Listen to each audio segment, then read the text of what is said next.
Bismillahirrahmanirrahim. Assalamualaikum warahmatullahi wabarakatuh. Alhamdulillah, salatu wassalamu ala rasulillah wa ala alihi wa ashabihi wa mawalah, amma ba'du. Rekan mahasiswa dimanapun Anda berada, kali ini saya akan menyampaikan lewat video ini tentang pengantar sesi keempat pada perkuliahan e-learning kita. Adapun yang akan kita bahas adalah tentang hukum Islam, bahwa dalam video ini kita akan membahas tentang definisi hukum Islam dan macam-macam hukum Islam. Yang pertama adalah definisi hukum Islam. Hukum Islam adalah seperangkat aturan yang berasal dari Allah Subhanahu wa Ta'ala yang berhubungan dengan perbuatan manusia yang sudah mukallaf atau balik, yang menuntut agar dilakukan suatu perintah ataupun ditinggalkan. Kemudian, macam-macam hukum syariat. Macam-macam hukum syariat terdapat 5 macam.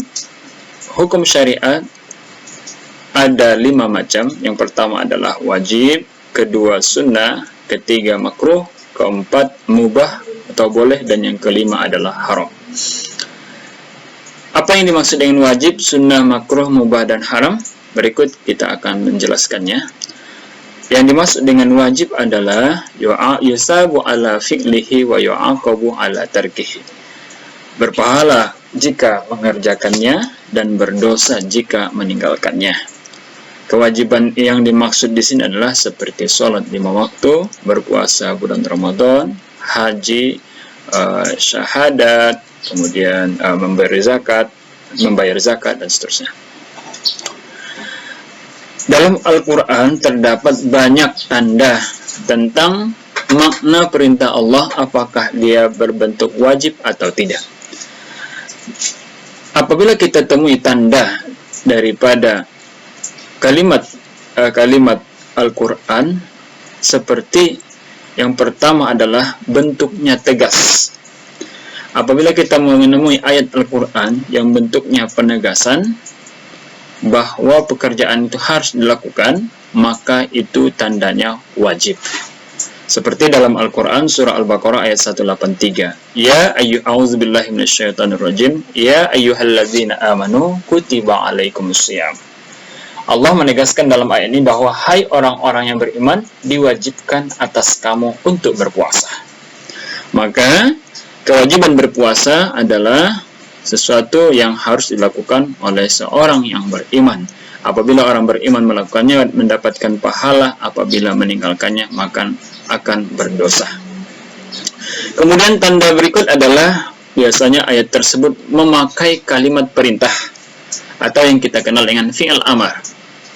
Dalam Al-Quran surah An-Nisa 59, Allah Subhanahu wa Ta'ala berfirman, A'udzubillahi minasyaitonirrajim. Ya ayyuhalladzina amanu ati'ullah wa ati'ur rasul wa ulil amri minkum.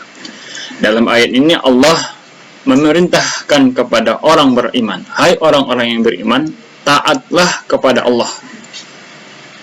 Ati'ullah, kalimat ati'u adalah kalimat perintah. Maka perintah ini, karena memang ada kalimat perintah yang langsung dari Allah Subhanahu wa Ta'ala, maka ini tergolong wajib. Maka bagi seorang yang beriman, taat kepada Allah, taat kepada Rasul, dan taat kepada pemerintah adalah hal yang wajib untuk dilakukan. Kemudian pembagian wajib itu terbagi kepada 2. Yang pertama adalah wajib ain, yang kedua adalah wajib kifayah. Yang dimaksud dengan wajib ain adalah kewajiban atau perintah yang diberikan oleh Allah kepada setiap orang, yang apabila seseorang tersebut tidak melakukannya, maka dia harus mempertanggungjawabkannya.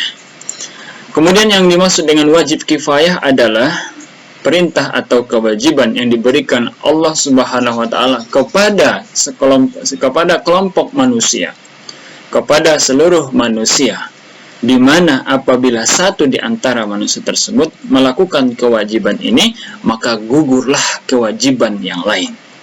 Namun, jika satu pun tidak ada yang mengerjakan kewajiban ini, maka seluruh manusia atau sekelompok masyarakat tersebut akan berdosa dan harus mempertanggungjawabkannya. Itulah yang disebut dengan wajib kifayah. Kemudian kita masuk kepada hukum Islam yang kedua adalah sunnah. Definisinya adalah ma yusabu ala fi'lihi wa la yu'aqabu ala tarkihi, berpahala melakukannya dan tidak berdosa meninggalkannya. Itulah yang disebut dengan sunnah. Bagaimana ciri-cirinya? Yang pertama adalah dalam Al-Quran kita bisa melihat bahwa Allah Subhanahu wa ta'ala menegaskan. Allah Subhanahu wa ta'ala memberikan perintah, namun ada di ayat lain atau ayat berikutnya yang menjadi qarinah ataupun alasan bahwa perintah itu tidaklah wajib. Contohnya seperti pada surah Al-Baqarah ayat 282 tentang perintah untuk mencatat setiap hutang piutang. Setiap praktek berhutang harus dicatat. Itu perintah Allah dalam kalimat faktubuhu. Kalimat faktubuhu ini adalah perintah dari Allah untuk mencatat tentang hutang piutang.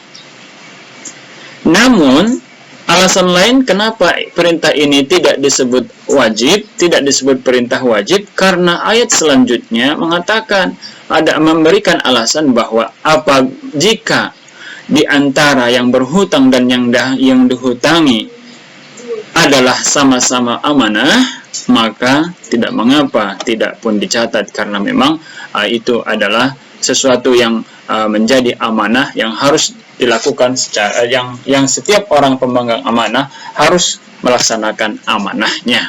Maka hukum mencatat hutang dalam konteks ayat ini adalah sunnah, bukanlah wajib. Adapun pembagian sunnah adalah dua. Yang pertama adalah sunnah muakkad, yang kedua adalah ghairu muakkad. Yang dimaksud dengan sunnah muakkad adalah sunnah yang selalu dilakukan oleh Rasulullah Sallallahu Alaihi Wasallam, atau yang kita kenal dengan sunnah yang sangat dianjurkan. Kemudian yang kedua adalah sunnah ghairu muakkad, sunnah yang tidak dianjurkan. Artinya sunnah ini pernah dilakukan oleh Rasulullah tapi tidak terlalu sering. Itu disebut dengan ghairu muakkad. Kemudian yang ketiga daripada hukum Islam adalah haram.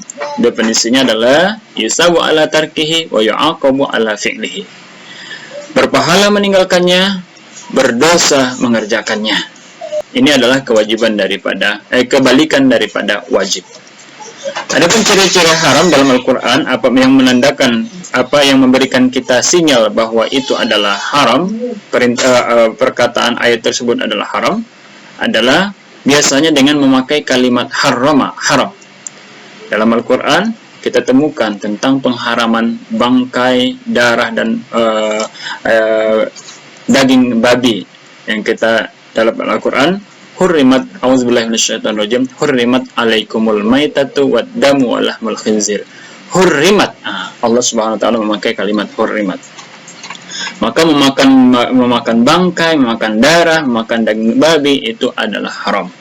Kemudian apalagi tandanya yang kedua adalah la yahillu. Allah Subhanahu wa taala memakai kalimat la yahillu, tidak boleh. Itu dalam Al-Baqarah ayat 228. Kemudian yang ketiga adalah larangan dengan memakai kalimat kata kerja. Kalau tadi wajib itu kalau tadi perintah wajib dalam Al-Qur'an kita kenal dengan memakai kalimat perintah, maka larangan di sini bagaimana kita melihat bahwa ayat tersebut melarang kita untuk melakukan sesuatu, yaitu dengan memakai kata atau kalimat larangan. Kata kerja yang bermakna larangan. Kalau yang kita sebut dengan fi'lun nahyi, artinya kata kerja yang bermakna larangan.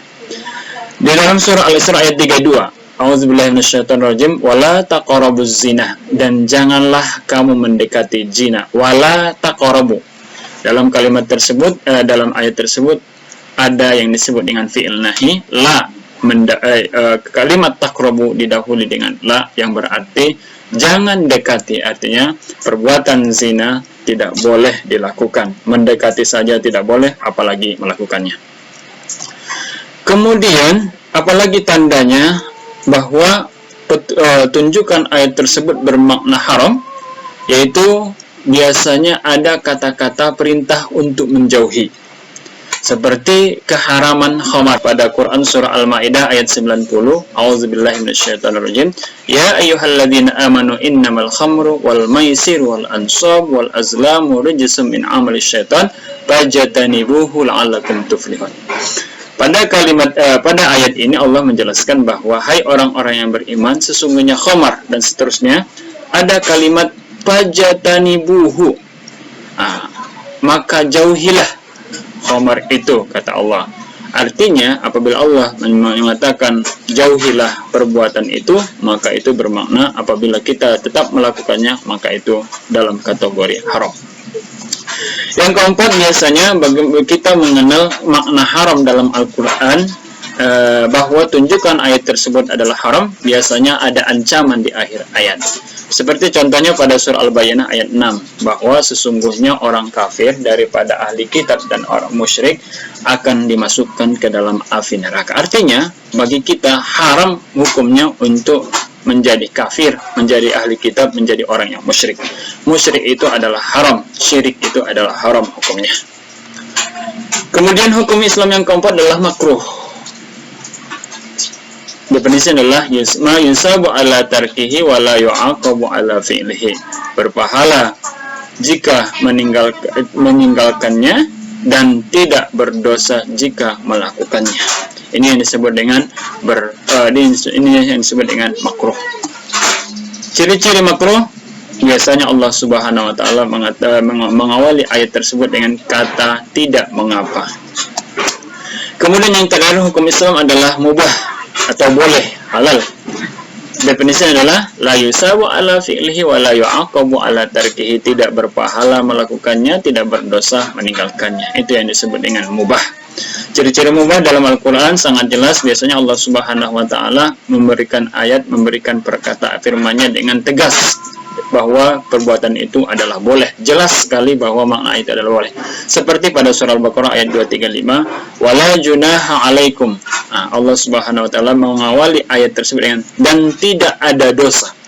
Artinya apabila sesuatu tersebut kita lakukan, maka kita tidak berdosa. Kemudian dalam ayat lain Allah Subhanahu wa taala mengatakan auzubillahi minasyaitonir rajim wa idza halaltum fastaudu, dan apabila kamu telah tahallul menyelesaikan haji dan atau umrah, maka bolehlah berburu.